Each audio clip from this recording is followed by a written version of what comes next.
Le candidature poi saranno 9 con megapolista, perché appunto il segretario Tajani me lo ha chiesto, come ha ricordato prima Fabio,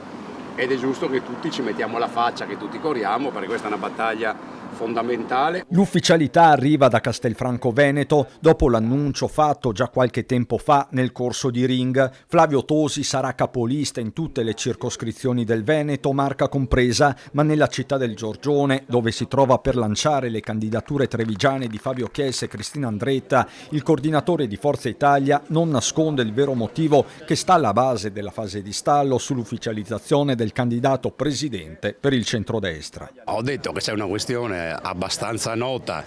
che non riguarda Forza Italia, riguarda un altro partito della coalizione, che possiamo dire che è una questione lombardo-veneta, perché ci sono due regioni in ballo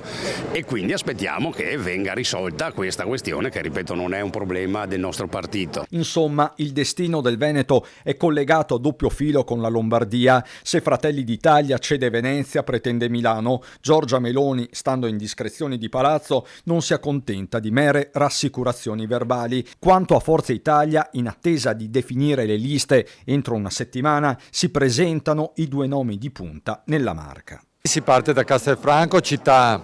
che sarà oggetto di elezioni amministrative il prossimo anno, per cui è anche una partenza simbolica nella quale il partito si presenta con i primi due candidati che sono il segretario e vice segretario del partito, cioè io e Cristina Andretta, e penso che questo sia il significato migliore per far capire che il partito metterà in campo tutte le risorse più importanti. Alla base di tutto ci sarà l'ascolto e i grandi temi saranno sicuramente la sanità, compreso anche l'ospedale di Castelfranco, piuttosto che tutta la parte del sociale, perché ogni piccolo problema non è detto che sia piccolo solo perché magari non sia rappresentato o non le è perché non è nostro, perché la politica deve riconsiderare i problemi di ogni cittadino di quest'area e anche e soprattutto anche le infrastrutture.